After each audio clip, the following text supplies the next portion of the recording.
এবার যুদ্ধ পরিস্থিতির চাপ বাড়ছে যুক্তরাষ্ট্র ও ইরানের মাঝেই। সম্প্রতি দেশ দুটির শীর্ষ নেতাদের দেয়া বিভিন্ন বক্তব্য এমনটাই ইঙ্গিত দেয়। এরই মাঝে ইরানের বিপ্লবী গার্ড ক্রপস আইআরজিসি প্রধান মেজর জেনারেল হোসেন সালামি দিলেন আরেক তথ্য।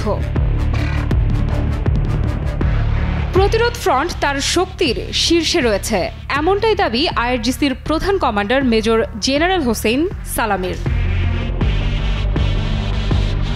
আইআরজিসি প্রধান বলেন, প্রতিরোধ ফ্রন্ট তার সর্বোচ্চ শক্তিতে রয়েছে, তবে শত্রুরা ঘৃণার বস্তুতে পরিণত হয়েছে, তারা আতঙ্কিত।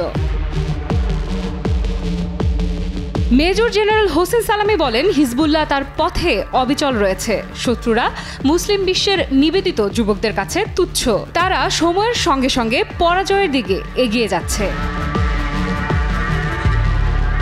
আইআরজিসি প্রধান এমন এক সময় প্রতিরোধ ফ্রন্টের শক্তির কথা উল্লেখ করলেন যখন উত্তাল হতে চলেছে যুক্তরাষ্ট্র ও ইরানের সম্পর্ক। যুক্তরাষ্ট্রের বিদায়ী প্রেসিডেন্ট জো বাইডেন ইরানের পারমাণবিক স্থাপনাগুলোতে হামলার পরিকল্পনা করছেন, এমন কথাও শোনা যাচ্ছে। আফ্রিদা ইফরাত, নিউজ 24।